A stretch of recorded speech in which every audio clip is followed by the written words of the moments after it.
कान की कच्ची। दोस्तों, कुछ लोग होते ही कान के कच्चे हैं।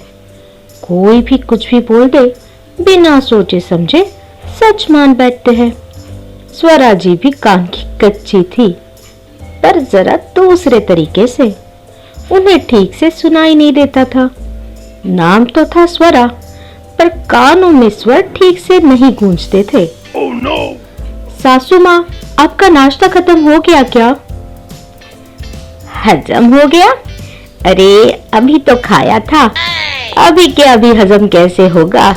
तू भी ना। अरे हजम नहीं, खत्म कहा, खत्म खत्म। तुम बिना बहू क्यों अपने गले का तार झिनझिना रही हो? प्लेट देखो खाली पड़ी है, चुपचाप उसे उठाओ और निकल लो। ये इनकी नई आदत मुझे बिल्कुल पसंद नहीं। ऐसा लगता है मुंह में पान रख के बड़बड़ाते हैं। कुछ समझ में ही नहीं आता।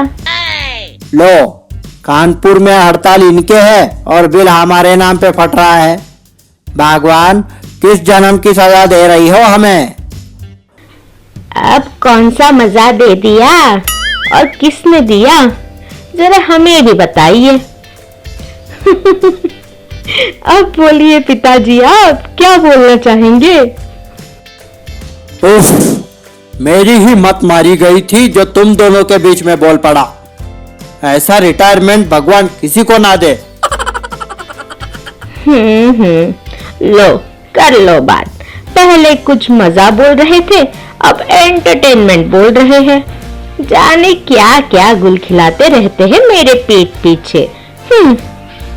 स्वरा जी की बातें सुन सुधीर जी अपने हाथ में पकड़ा हुआ न्यूज़पेपर वहीं पे फेंक के चले जाते हैं। लो, अब बिना कुछ कहे चले भी गए। जरूर इनका बाहर कुछ चक्कर चल रहा है, तभी तो आजकल मुझसे ज्यादा बात भी नहीं करते, और कभी गलती से कर भी दी तो बीच में ऐसे ही उठकर बाहर चले जाते हैं, जैसे अभी गए हैं। हे भगवान, ये क्या हो रहा है मेरे साथ? क्या सासू माँ आप भी कुछ भी बोल रही है? ऐसा कुछ नहीं है जैसा आप सोच रही है। क्या क्या भूल रही हूँ अब मैं? तू तो बस मेरी ही गलती निकाल। ओह, मेरी ही किस्मत ज्यादा फूटी है।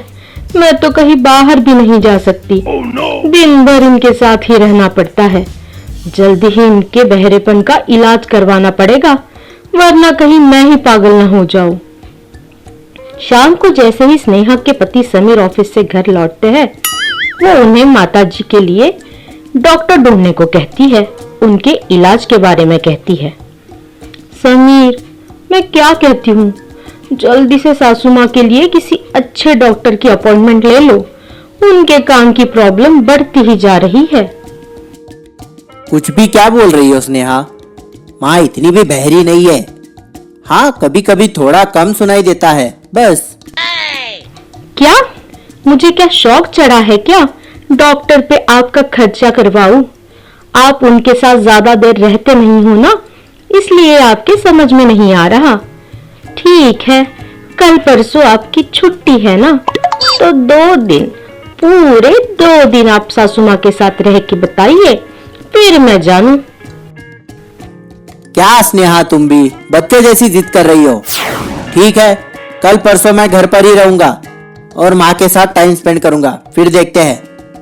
बस फिर क्या था, 2 दिन के लिए ससुर और बहू को लगता है जैसे उनको राहत मिल गई, और उनकी टेंशन समीर हैंडल कर ही लेगा। गुड मॉर्निंग माँ। आजा मेरा बेटा, आजा मेरे पास बैठ जा, या तुझे भी इन दोनों की तरह मुझसे बात करने का टाइम ही नहीं है। हैं? माँ को तो ठीक से सुनाई दे रहा है, फिर स्नेहा ने मुझसे ऐसा क्यों कहा? अरे माँ, आज और कल 2 दिन बस आपके सेवा में हाजिर है बंदा। आपसे खूब गप्पे लड़ाऊंगा। क्या कहा? पढ़ाऊंगा? अरे भाई, अब इस उम्र में तुम मुझे क्या पढ़ाएगा? ना ना बेटा, मुझसे ना होगी ये पढ़ाई लिखाई अभी। धत तेरी, इनके कानों का फ्यूज तो सच में उड़ गया है। फिर से कोशिश करता हूँ, शायद अभी उनका ध्यान नहीं होगा। ये क्या, तुझे भी अपने पापा की तरह मुंह में बड़बड़ाने की आदत लग गई है क्या? अरे नहीं नहीं माँ, वो तो मैं बस कुछ याद कर रहा था। मेरी छोड़िए, आप कुछ सुनाइए। क्या क्या बुनाऊं अभी? बेटा ये गर्मी के दिन है, अब कौन बुनाई करता है? तू भी ना कभी भी कुछ भी जिद पकड़ के बैठ जाता है। माँ का जवाब सुन समीर ने सिर पे हाथ मार लिया और स्नेहा और अपने पापा की ओर बारी बारी देखने लगा, जो उसकी तरफ देखकर मुस्कुरा रहे थे। वो समझ गया कि दिन भर दोनों की क्या हालत होती होगी। उसने माँ से इस बारे में बात करने की ठान ली और वो थोड़ी ऊंची स्वर में अपनी माँ से बात करने लगा। माँ, मैं क्या कहता हूँ, आज शाम को आपका कान के डॉक्टर का अपॉइंटमेंट ले लूं? क्या? कान का डॉक्टर? मुझे तो कोई तकलीफ नहीं है। फिर क्या मैं तुझे बहरी लगती हूँ, या तेरी बीवी ने या पापा ने कान भरे हैं मेरे खिलाफ? हाँ हाँ, मैं समझ गई। जरूर मुझे बहरी साबित करके मुझसे पीछा छुड़वाना चाहते हैं ये, ताकि दूसरी शादी कर सके। हाय रे, मेरी तो किस्मत ही फूट गई। बाप तो बाप, बेटा भी इस साजिश में शामिल हो गया है। हाय भगवान। ओहो, अब चुप भी करो तुम। जो मुंह में आए बकी जा रही हो। कान खराब है या दिमाग?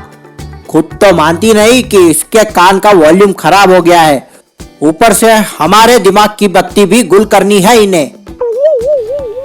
आप सब चुप हो जाइए प्लीज। पापा जी, आप तो उनकी हालत समझिए। और माँ, आप एक बार तो हमारे साथ डॉक्टर के पास चलिए। उसके बाद जो आप कहेंगी हम वैसे ही करेंगे, ठीक है ना? चिल्ला चिल्ला के बात करने से सबके गले में और कानों में दर्द होने लगता है। उफ, अब तो मेरे सर में भी दर्द होने लगा।